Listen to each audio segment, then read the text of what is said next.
Total ಬೆಂಗಳೂರೇ ಹಾಳಾಗಿದೆ sir green ಬೆಲ್ಟಲ್ಲಿ. So ನಮಗೆ ಒಂದು ಹಸಿರು ಪಟ್ಟಿ ವಲಯ, ಇನ್ನೊಂದು ಅಗ್ರಿಕಲ್ಚರ್ ಝೋನ್ ವ್ಯವಸಾಯ ವಲಯ, ಅದು ಬಿಟ್ಟರೆ ಇನ್ನು ರೆಸಿಡೆನ್ಷಿಯಲ್ ಝೋನ್ ಈ ಥರ ಇರ್ತದೆ. ಬಟ್ ಈಗ ನಮಗೆ ನಾನು ನಮ್ಮ ಸರ್ಕಾರ ಇದ್ದಾಗೂ ಗಲಾಟೆ ಮಾಡಿದ್ದೀನಿ, ಹಿಂದೆನೂ ಮಾಡಿದ್ದೀನಿ. ನಾಯಿ ಕೊಡೆ ಥರ ಲೇಔಟ್ರು ಮಾಡ್ತಾವ್ರೆ, ರೆವಿನ್ಯೂ ಲೇಔಟ್ ನಮ್ಮಲ್ಲೂ ಮ್ಯಾಕ್ಸಿಮಮ್ ಇಡೀ ಬೆಂಗಳೂರಲ್ಲಿ ಆಗ್ತಾಯಿದೆ. ನಮ್ಮ ಫ್ಯೂಚರ್ ಒಳ್ಳೆ ಬೆಂಗಳೂರು ಕಟ್ಟಬೇಕು ಅಂತಂದರೆ ಆಗಲ್ಲ ಸರ್.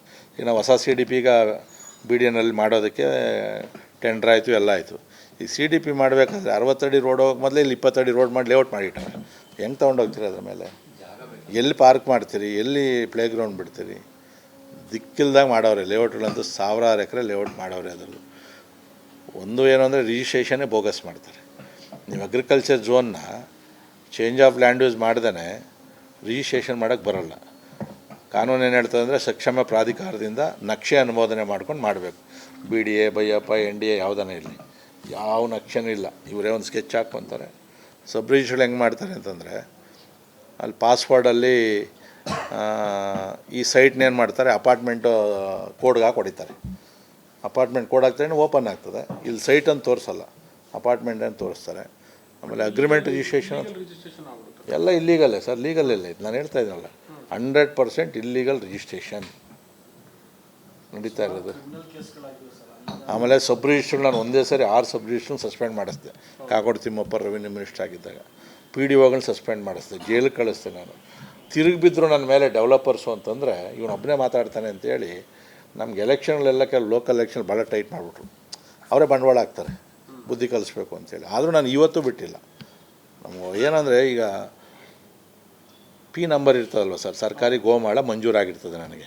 ಅಂದರೆ ಒಂದು 100 ಎಕರೆ ಜಾಗ ಅಂದ್ಕೊಳ್ರಿ, 100 ಎಕರೆ 100 ಜನಕ್ಕೆ ಮಂಜೂರು ಮಾಡಿರ್ತಾರೆ.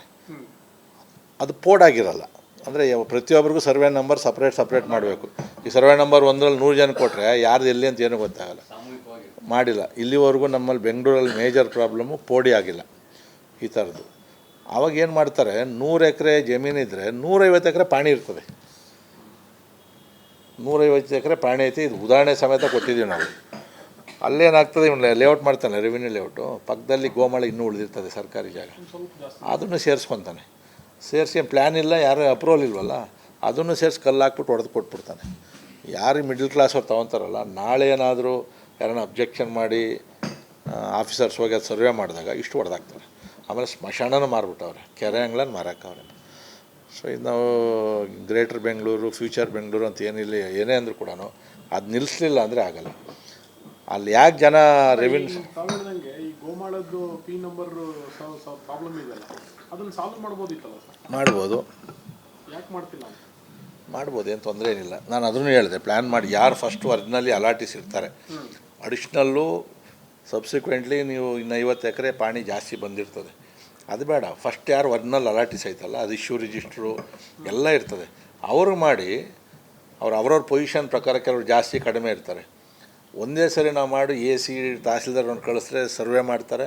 ಸರ್ವೆ ಮಾಡೋದನ್ನು DC ಕಳಿಸ್ರೆ, DC ಅವ್ರು ಮಾಡಿದ್ಮೇಲೆ ಮತ್ತೆ ತಹಸೀಲ್ದಾರ್ಗೆ ಪವರ್ಸ್ ಕೊಟ್ಬಿಡ್ತಾರೆ, ನೀವು ಪೋಡ್ ಮಾಡಿರಿ ಅಂತೇಳಿ. ಈಸಿಯಾಗಿ ಮಾಡ್ಬೋದು ಸರ್, ರಿಸ್ಕ್ ತಗೊತ ಇಲ್ಲ. 150 ಜನ ಎಬ್ಬರಿಸೋನು ಯಾರು ಅಂತ, 50 ಜನ ಲೋಕಲ್ ಲೀಡರ್ಸೋ ಯಾವನೋ ಇರ್ತಾನೆ, ಪ್ರೆಷರ್ ಆಗ್ತಾನೆ, ನಾನು ಕೊಡಿಸು ಅಂತಾನೆ ಇದು ಅಂತೇಳಿ. ಬಟ್ ನಾವು ತೊಗೊಂಡಿಲ್ಲ ಅಂದರೆ ಅದು ಸಾಲ್ವ್ ಮಾಡೋಕ್ಕೆ ಸಾಧ್ಯನೇ ಇಲ್ಲ. ಅದು ನೆವರ್ ಎಂಡಿಂಗ್.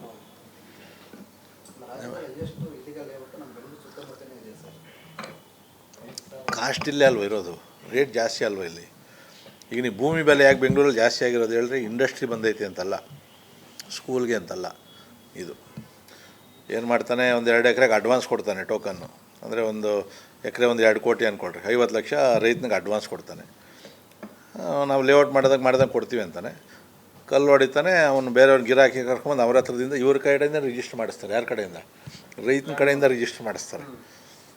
ಅವನಿಗೆ ಹೋಗೋದೇ ಇಲ್ಲ. ಆ ವೈಟೆಲ್ಲ ಅವ್ನು ಕೊಡ್ತಾರೆ, ಬ್ಲ್ಯಾಕ್ ಇವನು ತೊಗೊತಾನೆ. ನಾಳೆ ಏನೋ ಪ್ರಾಬ್ಲಮ್ ಆದಾಗ, ಆ್ಯಕ್ಚುಲಿ ನಾನೊಂದು ಸಾರಿ ಗಲಾಟೆ ಮಾಡಿದಾಗ ಕ್ರಿಮಿನಲ್ ಕೇಸ್ಗಳು ಮಾಡಿದ್ರು. ಯಾರ ಮೇಲೆ ಮಾಡಿದ್ರು ಅಂದರೆ, ಯಾರು ರಿಜಿಸ್ಟರ್ ಮಾಡಿರ್ತಾರಲ್ಲ ಅವ್ರ ಮೇಲೆ. ಅವಾಗೆಲ್ಲ ರೈತರ ಮೇಲೆ FIR ಆಗೋಯ್ತು. ಈಗಲೂ ಐತೆ FIR ಐತೆ. ಇವನು ತೊಗೊಂಡವನು ಹೊರಟೋದ ಇವನಲ್ಲ ಕಡೆಗೆ. ಮೇನ್ ಏನು ಅಂದರೆ ಸಬ್ ರಿಜಿಸ್ಟರ್ ಲಾಕ್ ಮಾಡ್ಬೇಕು sir. Sub register without plan,